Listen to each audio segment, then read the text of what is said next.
বিশিষ্ট সাহিত্যিক ও কবি সুনীল গঙ্গোপাধ্যায়ের লেখা একটি বিখ্যাত ছোট্ট কবিতা আজ আমি পাঠ করে শোনাব। কবিতা শুধু যে হারিয়ে গেছে। শুরু করছি।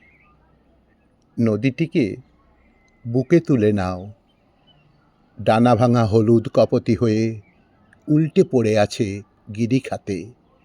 ও একটু আদর চায়, বুকের গরম চায়, দাও।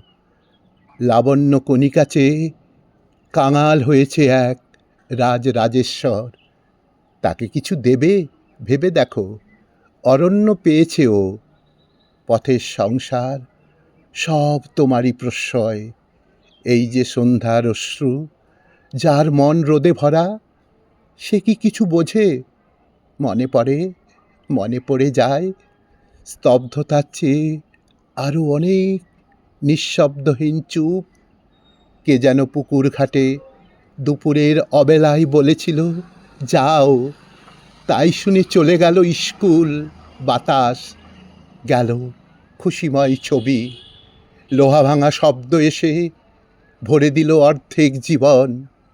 তবু মাটির মূর্তির মতো যারা যায়, সব ঘুরে ফিরে আসে বাগানের ফুল হয়ে। ফুটে ওঠে গুপ্ত অভিমান। উষ্ণ চাদরের মধ্যে লুকিয়ে আরাম করে কৈশোরের স্মৃতি।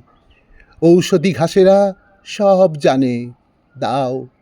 যাকে যা দেবার সব দাও। শীতের বৃক্ষকে দাও সবুজ আভা, জলে জঙ্গলে হাতছানি। মেঘ মৃত্তিকায় দাও ছন্দ, আগুনকে অগ্নিতর করো। কোমরের খাঁজ থেকে বিচ্ছুরিত আলো দেবে নিশুতি রাতকে, তাও জানি।